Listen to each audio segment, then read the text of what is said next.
आगे बढ़ते हैं। उत्तर प्रदेश के मुख्यमंत्री योगी आदित्यनाथ की अध्यक्षता में आज कैबिनेट की बैठक होगी और इस बैठक पर सभी की निगाहें टिकी हुई हैं।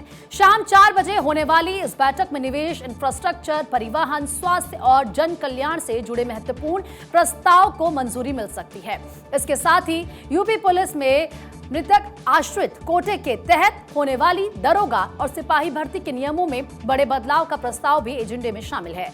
कैबिनेट के एजेंडे में 19 प्रस्ताव हैं। माना जा रहा है कि 19 में से 15 प्रस्ताव पास हो सकते हैं और इनमें मृतक आश्रित कोटे की सिपाही भर्ती में शारीरिक दक्षता परीक्षा समाप्त किए जाने, वसीयत बदलने के लिए अभिभावकों को 60 दिन में दावा प्रस्तुत करने की सुविधा दिए जाने सहित दूसरे प्रस्ताव भी शामिल होंगे। सरकार पुलिस विभाग के मृतक आश्रित श्रेणी के अंतर्गत होने वाली भर्ती प्रक्रिया में एक बड़ा बदलाव करने की तैयारी कर रही है।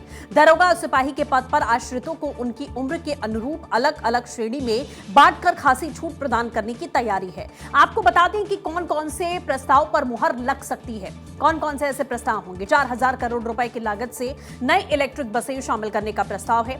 झांसी लिंक एक्सप्रेसवे परियोजना को मंजूरी मिलेगी। गंगा एक्सप्रेसवे को मेरठ से हरिद्वार तक बढ़ाने का प्रस्ताव दिया जाएगा। यूपी पुलिस की जिला इकाइयों की बात करें तो उनके लिए 1323 नए वाहन खरीदने का प्रस्ताव है।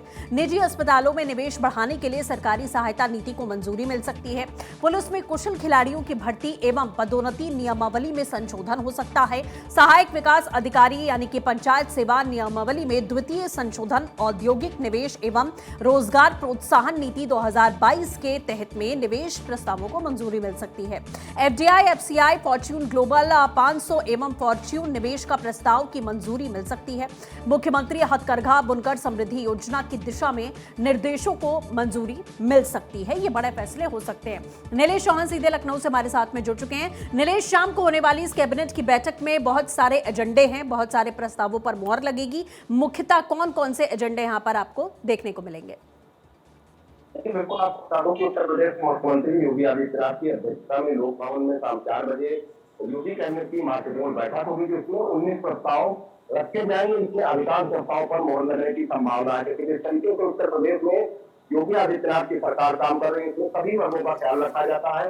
आज बुनकर समस्या आने वाले हो तो आज बुनकरों के लिए भी सरकार के इस कैबिनेट बैठक में महत्वपूर्ण प्रस्ताव पास किए जा सकते हैं। उसके अलावा सरकार जिस तरीके से प्रयास कर रही है कि उत्तर प्रदेश में परिवहन विभाग के बेड़े को और ज्यादा व्यापक और पर्यावरण के प्रति जो है सुरक्षित व्यवस्था हो, उसको लेकर भी आज कैबिनेट बैठक में प्रस्ताव पास किया जाएगा कि उत्तर प्रदेश के परिवहन विभाग में ई बसों को जो है शामिल किया जाए, ताकि पर्यावरण प्रति जो है सुरक्षित रहे और साथ ही साथ जो पेट्रोल डीजल की लगातार बढ़ती हुई कीमतें उस पर भी लगाम लगाने का काम किया जा सके। तो परिवहन से संबंधित प्रस्ताव रखा जाएगा, हथकरघा उद्योग से संबंधित प्रस्ताव रखा जाएगा। उसके अलावा उत्तर प्रदेश में इंफ्रास्ट्रक्चर कैसे बेहतर हो सकता है, उत्तर प्रदेश में युवाओं को उसमें कैसे जोड़ा जा सकता है, उसको लेकर प्रस्ताव रखा जाएगा। साथ ही साथ सीजन है, वैसे में योगी आदित्यनाथ सरकार की ये कैबिनेट बैठक है, तो त्योहारों को लेकर भी जरूरी दिशा निर्देश दिए जा सकते हैं, क्योंकि 2 दिन पहले ही मुख्यमंत्री ने ऐलान किया था कि उत्तर प्रदेश में त्योहारों के अवसर पर, खासतौर पर रक्षाबंधन के अवसर पर बहनों को बस में फ्री यात्रा करने का तोहफा मिलेगा और आज जब कैबिनेट बैठक होगी तो उस प्रस्ताव पर भी मोहर लगाने का काम किया जाएगा।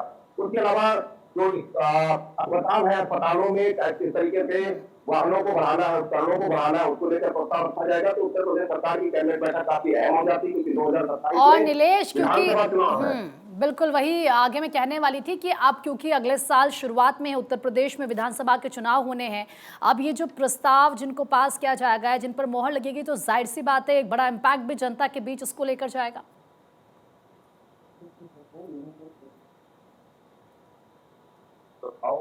आज करना हो या मुख्यमंत्री खुद जो है प्रत्येक जिलों का दौरा करते हैं और आज जब कैबिनेट बैठक होगी तो कई महत्वपूर्ण निर्णय लिए जाएंगे, क्योंकि उत्तर प्रदेश में कई ऐसे जिले हैं जो इस समय बाढ़ की चपेट में चल रहे हैं। तो मुख्यमंत्री की तरफ से ये भी ध्यान रखा जाएगा कि आज जब कैबिनेट बैठक हो तो ऐसे जिलों को चिन्हित करने के साथ साथ उन जिलों के लिए कैबिनेट में कोई महत्वपूर्ण प्रस्ताव पास किया जाए, ताकि जनता को सीधा फायदा दिया जा सके। उसके अलावा अगर हम बात करें तो उत्तर प्रदेश में जिस तरीके से स्किल डेवलपमेंट का काम सरकार की तरफ से किया गया है, उसका सीधा फायदा युवाओं को मिल रहा है। आज जब हथकरघा से जुड़े हुए लोगों को, कामगारों को मुख्यमंत्री की तरफ से कैबिनेट बैठक में प्रस्ताव पास किया जाएगा, तो जाहिर सी बात है कि उनको भी एक बड़ा तोहफा सरकार की तरफ से मिल सकता है। उसके अलावा जिस तरीके से मुख्यमंत्री खुले मंचों से कहते हैं कि उत्तर प्रदेश का इंफ्रास्ट्रक्चर अगर हम डेवलप करते हैं तो जाहिर सी बात है कि उत्तर प्रदेश बेहतर होगा।